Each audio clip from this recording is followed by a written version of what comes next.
I wanted to bring today's episode to the podcast talking about giving you a plan for 2024 to improve pregnancy success. If you have low AMH and are high FSH, you may be doing a lot of things and want to make sure that you are going to fast track your chances of this working. We're talking about the top 10 mistakes that we see, how you can avoid them and increase your chances of getting pregnant in 2024. Let's go.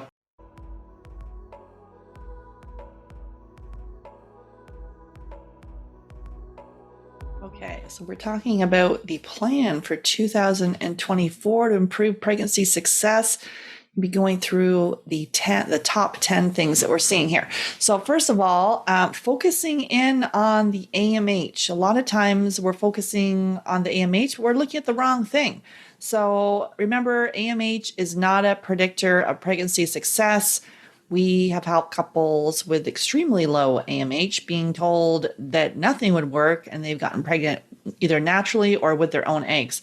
So we've helped people as low as 0.04 AMH get pregnant naturally, people with 0.08 AMH get pregnant naturally, people with high FSH in the 80s and hundreds having the FSH come down and the AMH improve and getting pregnant with IVF. So there's a study that came out in November 2022. I've talked about the study before on the podcast, it's by Harris in 2022, and talking about the AMH and FSH are poor predictors of live birth outcomes.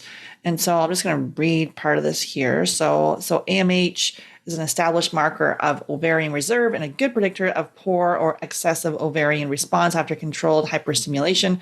However, it is unclear whether it can predict the ultimate outcome of assisted conception, live birth. We undertook a systematic review and a meta-analysis to examine whether AMH is a predictor of live birth in women undergoing assisted conception. And AMH, independent of age, has some association with predicting live birth after assisted conception. It may be helpful when counseling couples before undergoing fertility treatment. However, its predictive accuracy is poor. So again, we are looking at the wrong thing. We need to look at all the missed healing opportunities that are going on in the body that your physician may not tell you about. So some of the themes that we're seeing with low AMH and or high FSH are non-celiac gluten sensitivity, gluten off the charts. I've done many episodes on this podcast all about gluten and why you need to take that out of your diet. For some of you, not forever. For some of you, yes, forever. But if that's the thing that's causing inflammation and stopping you from reducing the inflammation in your body and getting pregnant and having your baby, it's something that we can do that we have control over. So non-celiac gluten sensitivity, we see those gut infections. I've done lots of podcast episodes on the gut microbiome. We just did a recent one actually on the stool test we do. It takes you to the whole entire stool test, why the gut microbiome is key for your ovarian health. We see a lot of parasites, bacterial infections, fungal infections, H. pylori. You've got to work on the health of your gut. And it's not just about you thinking if you have digestive issues, that's the problem. It's more than digestive issues. You could be having skin issues. You could have mood issues. You could have joint issues, autoimmune issues. So working on the health of the gut is key. We see blood sugar imbalance. Lots of podcast episodes I've done on blood sugar imbalance as well. If you're on this roller coaster, feeling angry, having poor sleep, sugar cravings, mood swings, how's your blood sugar? That impacts your sex hormones. And also another one that I've done many podcast episodes on is thyroid dysfunction. So your adrenals impact your thyroids, impact your ovaries. There you are, completely stressed out on the fertility journey and maybe stress with job and work and life. And then now the adrenals are compromised, which then impacts the thyroid, which then impacts the AMH and the FSH. And so the chronic stress of going through this journey, all that matters. So the thing is to not focus myopically in on the AMH and the FSH. And so the next one we have is asking your REI, so your reproductive endocrinologist and infertility specialist, do diet and lifestyle changes matter? that's not in their wheelhouse. That's not, what they're trained in medical school. They get, usually get about a week of training in nutrition. They're highly trained specialists with IVF, with assisted reproductive technology. That's where they specialize. So that's why it's important to have a team. So we're going to ask them. Some of them may be starting to say, hey, you can do acupuncture, or maybe here's some CoQ10, or maybe look at your diet, go keto. But those are extremely generalized recommendations. They waste time. And again, you're asking the wrong practitioner if it matters. So it's important to have a team. And better yet, assemble the team around you. You don't want to use every person all at once, like your fertility coach, the nutrition practitioner, the REI, your OBGYN. You're in the center. You know your body best. And so if you're like, wait a minute, my hair is falling out. I've got cold feet, cold hands. You're dealing with constipation. Maybe you have, loose stools. Maybe you've got acne. Maybe you've got mood swings. You're irritable. Maybe you just got anxiety, depression that you're struggling with. You're taking medication for. Maybe your digestion is off. You've got joint pain. All these things are clues. So it's not a sick population that we work with. Most people are going to work, doing their thing, but they have those little different health issues going on, and those health issues are clues as to why you're not conceiving or being able to carry a baby to term, is to be able to look at your health. We're not anti-IVF, we're pro-health. You can't skip. The fast track is not IVF. The fast track is you building a solid foundation, working on your health. You either get pregnant naturally, or if you do need to go to the clinic, you're going to get pregnant with your own eggs. So trusting that, functional medicine, functional nutrition has been around for a while here. And literally it's highly trained doctors that typically have had their own burnout from working in conventional medicine. We work with a lot of people, actually a lot of doctors and healthcare professionals like nurses that are on the fertility journey because of all the stress they've been under in that profession. Now their reproductive health has been compromised, and it's impacted their fertility. So the stress piece is key on here. And so again, it's important to assemble a team, trust that you know your body best. You're hiring the doctor to work for you, not the other way around. And so like medical gaslighting, we've talked a lot about that, but it really is trusting your body, get a second opinion, dig deeper. Don't take no for an answer, and assemble the team around you. Okay. And the next one we have is our menstrual cycle. I think this is something, that we're a little more open about now, talking about our cycle. I know my daughter's 22. She doesn't give a crap. She's talking about periods and pads and tampons. I never would have talked about any of that stuff with my dad, or let alone my mom, or I'm like, oh my goodness, my period's coming. It's embarrassing. So I think we're a little more open about that now. So we're definitely not told how to track our cycle, looking at cervical fluid or cervical mucus or basal body temperature, really what our cycle actually means for our health. So I've got some podcast episodes we've done on understanding the menstrual cycle. So it's it's a vital sign for your health, and it can give you a lot of insight as to what's going on. So our practitioners will, with our clients, we were going to look at your cycle and see what's happening. Many times people's cycles aren't here, right? So also being able to if you're using a tracker, that can be triggering if the cycle's not there. But maybe the cycle is irregular, it's light, it could be heavy. Those are all clues as to how we then work on your health, and then being able to, we see cycle. We just had people in the last month or so. Someone was 43, hasn't had a cycle in 3 years. The cycle just came back. Someone's 44, hasn't had a cycle in about a year. That cycle came back. So we see cycles return all the time. Sometimes we think, the thesis here is it actually menopause, or is it your adrenals?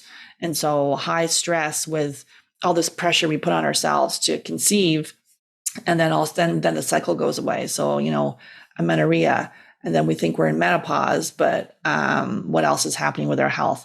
And so we like the Anito. It's our favorite fertility tracker.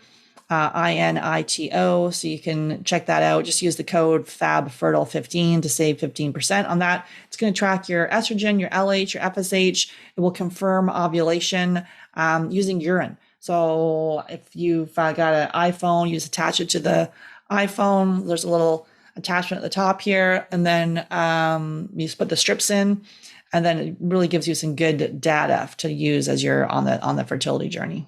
And sometimes people have been, recommended to take estrogen, to take progesterone, to take hormones for their cycle, for, to improve things, or to go on birth control. So all of that stuff, we're not opposed to, bioidenticals. So we've done many episodes on bioidenticals and why those can be important to add to your toolkit. It will kind of prop things up. So if your cycle is off and it's triggering you, if your mood is off, if you're having hot flashes and night sweats, to have you feel better, but you have to do the diet and lifestyle changes along the way, and then eventually going off those. So then you start, trying to conceive. So depending on where people are in their journey, we might, use those in the beginning to be able to work on their health, and then we can start to wean off of that.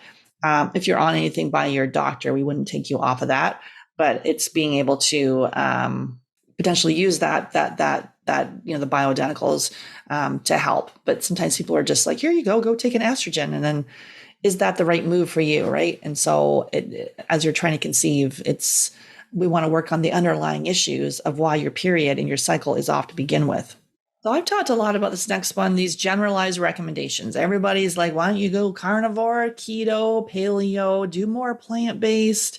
All these different recommendations from blogs, from podcasts, from books. People are researching and reading through all this stuff, doing the fertility superfoods. I had a woman talk to a while ago. She was pounding down avocados. Well, they were making her throw up, and she was still eating them because she thought they were, a fertility superfood. Obviously, the avocado was not good for her body. People, eating food that they don't even like. That is not, not right for your body, or following a fertility diet, pounding down all this full fat dairy, which, 75% of us or more are intolerant to dairy. It's one of the top allergens. And so I know we all like our cheese and butter, but how is that causing inflammation in your body? I went out for dinner a little while ago, and I have some like dairy pills I can take because I don't do dairy, gluten, or corn. So I went out and I'm like, okay, I'm going to have some dairy because it's been like years. And I did go. So when I went to Europe in the summer, I did have my gluten and dairy. So I won't eat gluten, but I will have dairy with the pill. So no issues. When I had the pill in Europe, no issues doing that. And then I went out a couple weeks ago and I had some, what did I have? Oh, it was good. I had a creme brulee, and then I had sea bass in butter, dripping in butter. And I had my dairy pill. And the next day, my freaking hip, I was like, I had some old woman walking around, like my hip was killing me. I could barely walk down the stairs. And then my shoulder was killing. It's like, and then my knees, it felt like it just brewed up every last arthritic condition in my body. And normally, like, this body has there's no pain that I have in my joints and things like that. And I'm like, what is going on? And the only thing I did differently was the dairy with my pills. But and so people have a lot of inflammation. So a lot of these things where we're feeling, if you have digestive issues like burping, diarrhea or constipation, gas, bloating, all those things are clues. And so doing a generalized fertility diet is not going to get to the bottom of why you're dealing with those things. And if your body's under attack, even by seemingly healthy food, it wants to survive, not procreate. And you got mood issues. So you got brain fog or irritability or anxiety, depression, all those those are clues. Maybe you've got skin issues, eczema or eczema, dermatitis, skin rashes, hives, acne. All those can be a clue. Autoimmune issues. We see a lot of people with celiac, Hashimoto's, any kind of autoimmune issue. You've really got to look at the diet and take a very targeted approach. Doing the elimination diet. So definitely on the podcast, I take you through that. And it's so how and why to do the elimination diet. We also have a fertility prep bundle that will give you recipes and a grocery shopping list and tell you exactly how to do that as well. So you just go to Fab Fertile and look at the fertility preparation bundle. You can use the code launch LAUNCH 15 to save 15% on that. And it's got 3 supplements with that bundle as well, which are methylfolate prenatal, vitamin D3K2, and CoQ10. We regularly see people with low vitamin D. So in the single digits and teens, it should be between 60 to 80. So your vitamin D is a hormone. It's important that you get that in range. So to get that tested. So those generalized recommendations and self-prescribing and DIYing and self-diagnosing and reading all that just wastes time and a lot of money. I literally talked to someone the other day. She told me she had a suitcase full of supplements. I had someone who had like 50 supplements they're taking. And I have been there. I literally have I had like one point a closet full of these things, bags of the stuff that I was taking. I didn't know what I was taking them for. And then some of them you're supposed to take short term. I was taking them forever. So, all of us can kind of go down that road. We're like, oh, let's take this, like take that. And so we're not against supplements, but you want to, be able to look at your blood work, look at testing from, we're doing food sensitivity testing using blood, stool testing, look at the DNA of the stool, and we're doing genetic testing. So you can then really personalize the protocol based on your diet and lifestyle. And then that blood chemistry. So maybe you've been told things are normal, but are they optimal? So doing this from generalized recommendations, it just wastes time. And like we said, a lot of money. And so just thinking of one person here, she had 1 tube, 1 ovary. She had low AMH, also had endometriosis. We work with a lot of people with endo and high FSH, and she followed our protocol. We found she had non-celiac gluten sensitivity. She had thyroid issues, blood sugar, heavy metals, and then also a lot of stress for her. And then she went to do a retrieval, and she actually found out she was pregnant when she did the retrieval, until she was pregnant naturally in 7 months.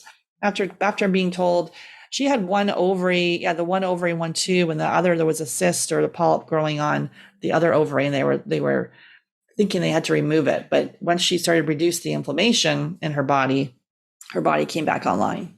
So the next one, number 5, is just focusing in on the testing. So we've had a lot of people that they love the testing, and we love the testing too. That's why I have a functional medicine, OBGYN as part of our team.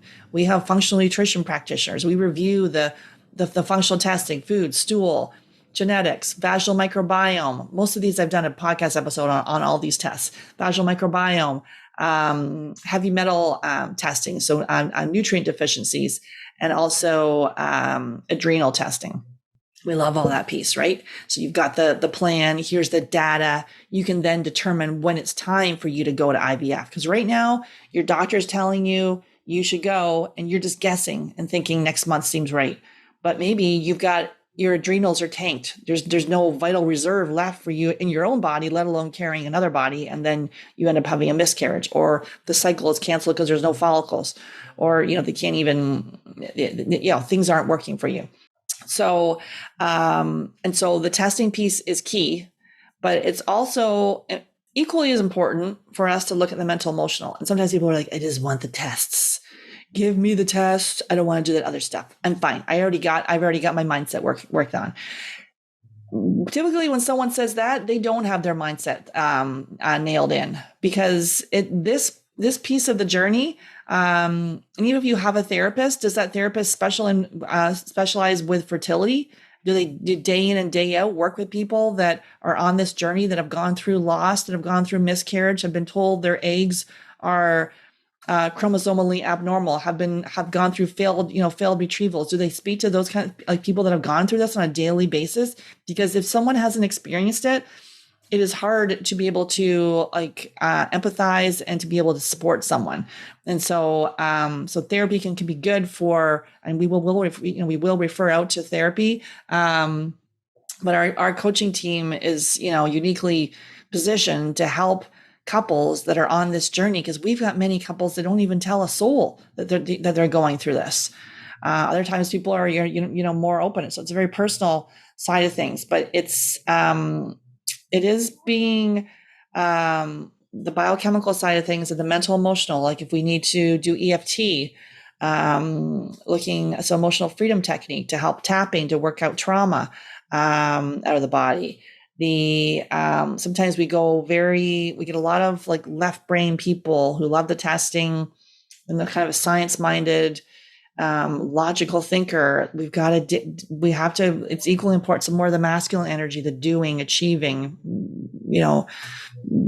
ambitious side of things, but the feminine energy is equally as important.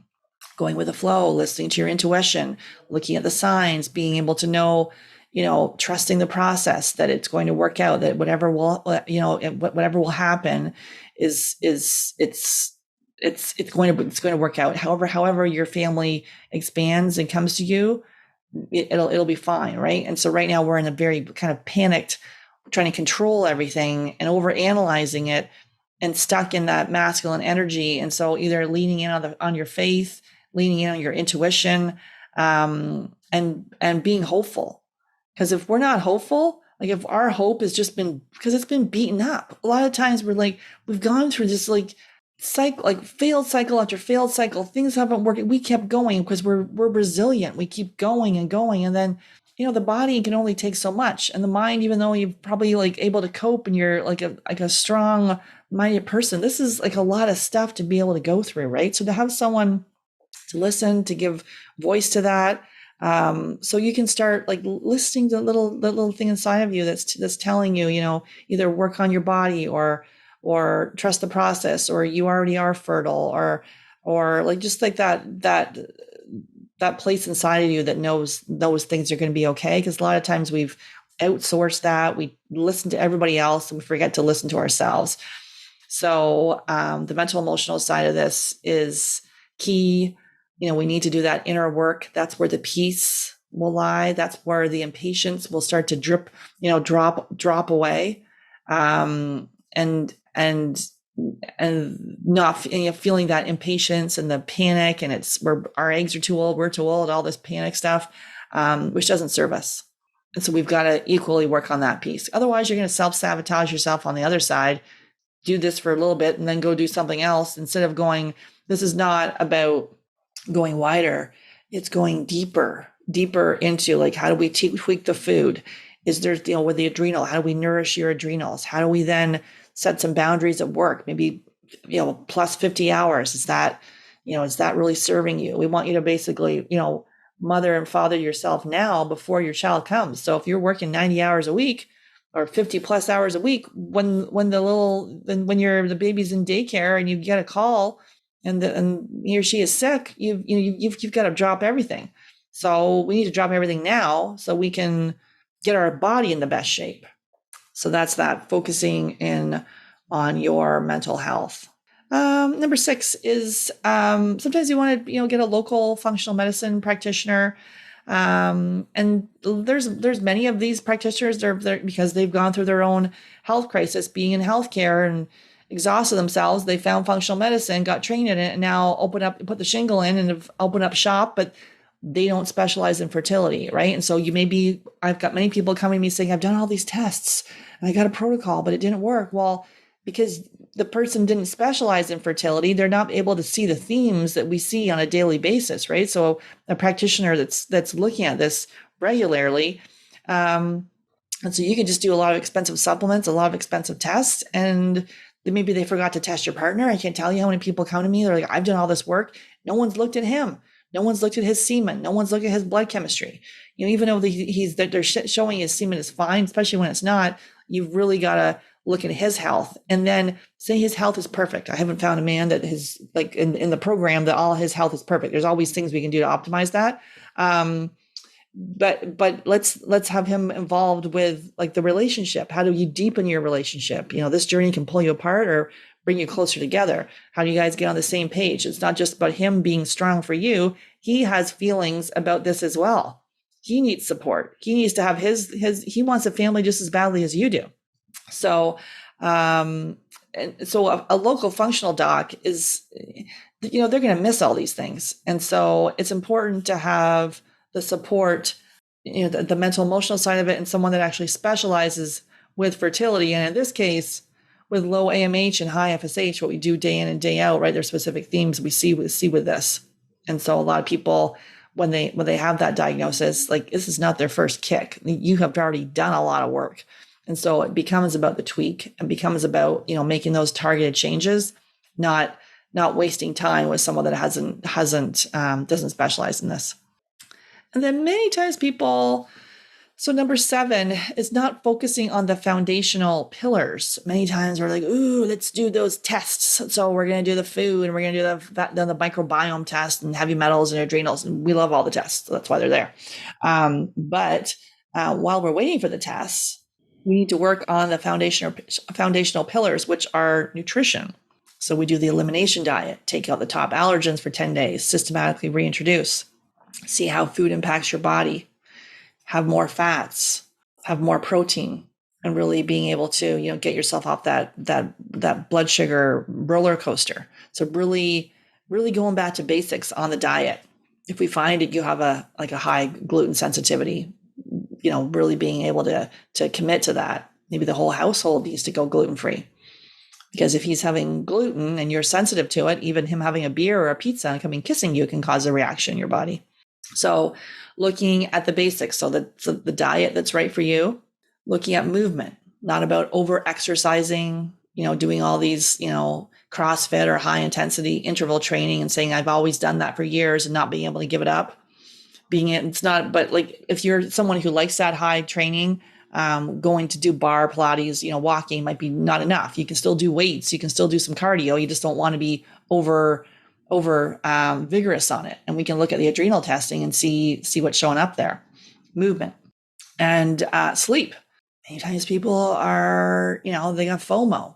They're watching TV, doing cliffhanger books, cliffhanger, Netflix, and then you're up all night, can't fall asleep. Or maybe you get a second wind in the evening, which could be an indication of something's off with your adrenals. Maybe you're waking up during the night, could be blood sugar, could be gut bugs. Maybe you're getting up in the morning just exhausted. So we work with one sleep for months. So that is key. That's where you're getting all the, the restorative sleep you're getting is helping your fertility. We want you to prioritize it. And then working on the stress piece, like we've already talked about here, being able to identify, oh, wait, this is a toxic relationship. This, I don't need to see that person. I need to minimize that. Maybe like a work colleague, things like that. How do you put some boundaries around some of those things? Maybe like a family member where you're like, don't need to interact as much with that person. So, and sometimes it can be your closest friend. It can be your parents. And so it's not about cutting those people out of your life. It's just putting some limitations, some limitations as to when you see them and how often you talk to. Do you need to talk to that person an hour every day when you don't want to? No. So it's being able to see where you can put yourself first, because as your family expands and your family arrives, it's important to always put yourself first.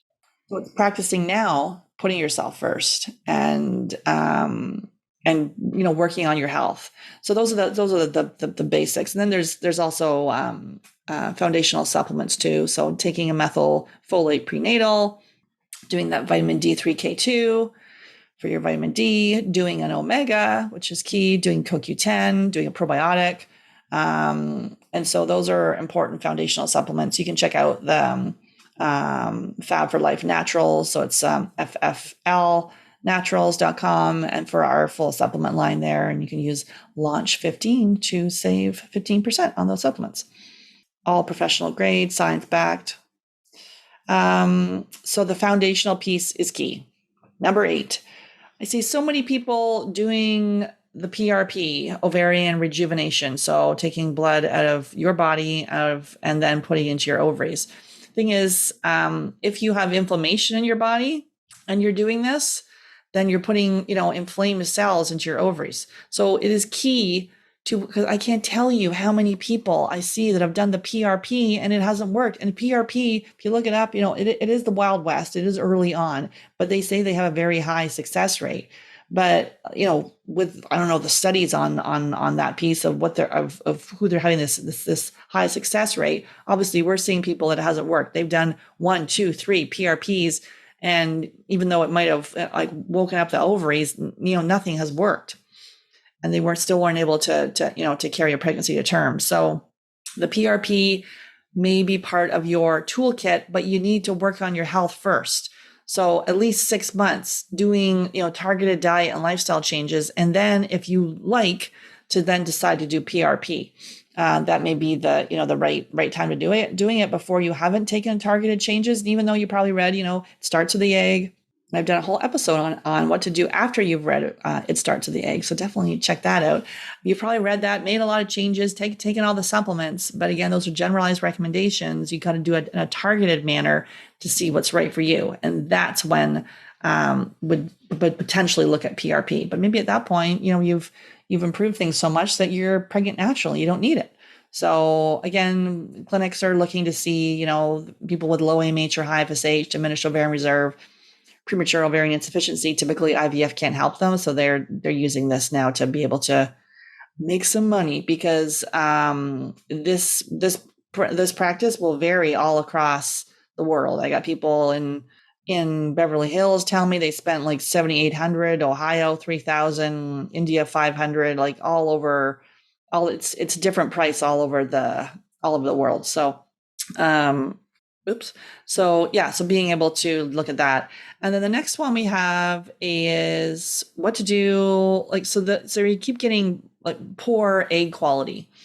We've had many people where they've gone through like multiple retrievals, keep trying to get the embryos. So then the embryos, either that it's canceled before they go, or they get it and they have a chromosomally abnormal embryo. The embryo doesn't, make it to the different stages, or they do a transfer and they have a miscarriage. They have a miscarriage, but the bottom line, there's poor egg quality, and everything's failing. And so we're spending a lot of money to get these embryos to be able to bank them to do the transfer, and then the quality is poor. So it's a very, very, very important to work on the health of both you and your partner together to get the best quality embryos. We're having one couple, just thinking about, and she had terrible egg quality before she came to see us.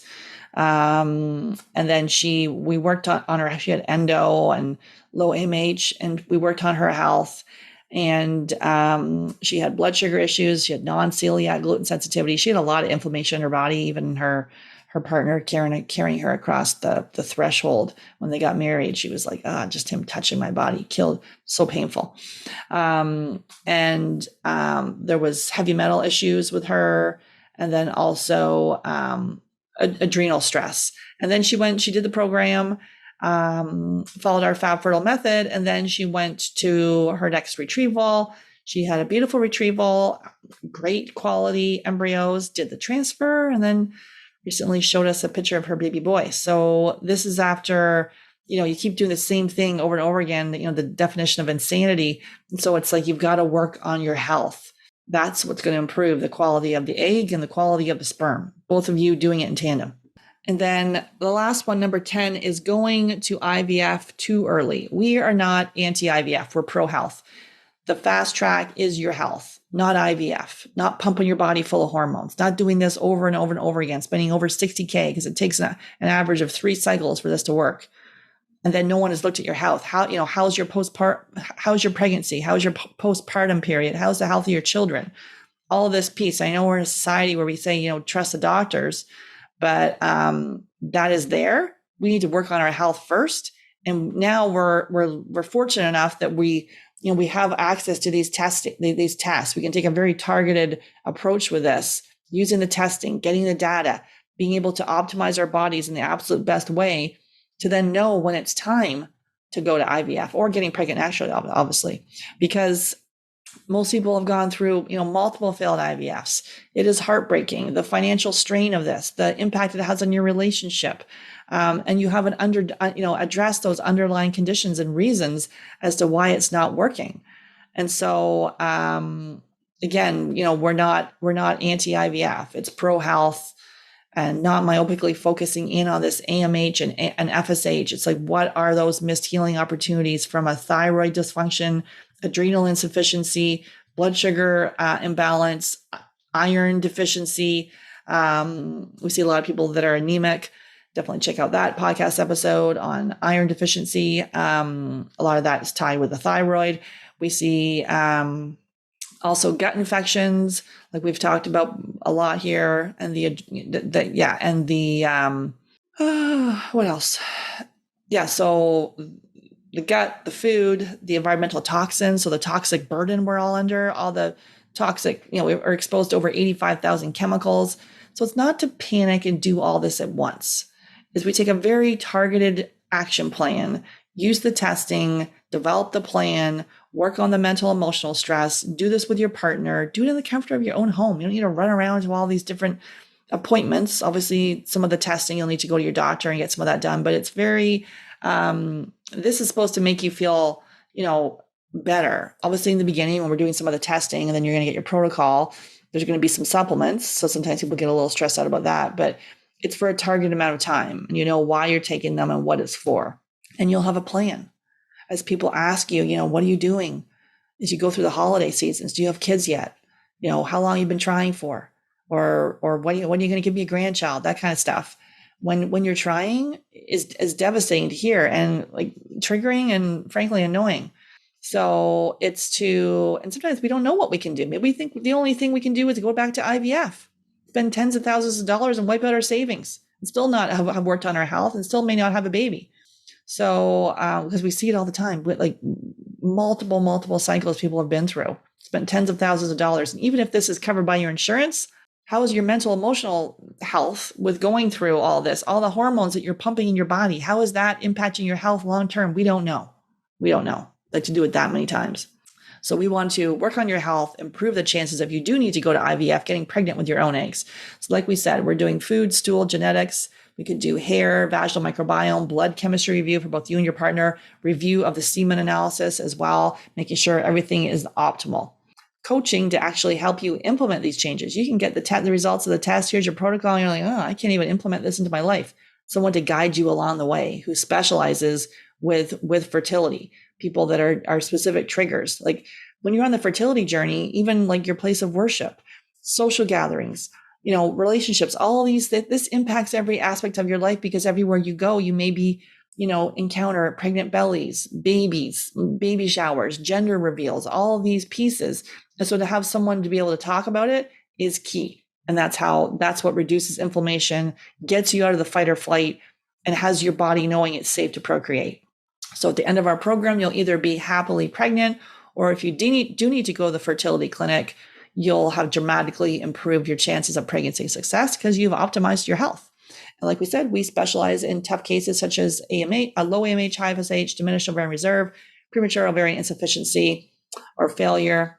And we got success stories all the time. Just had another one where this was secondary fertility. She had low AMH and high FSH. She had a lot of gut issues that she was dealing with. And she is in her late 30s. And let me just check on that actually. And she's 39 and pregnant naturally, being, after trying for years and being told nothing would work. So if this feels right for you, go ahead and book a call and we will chat to see how we can improve your chances of having your baby in 2024. Take care.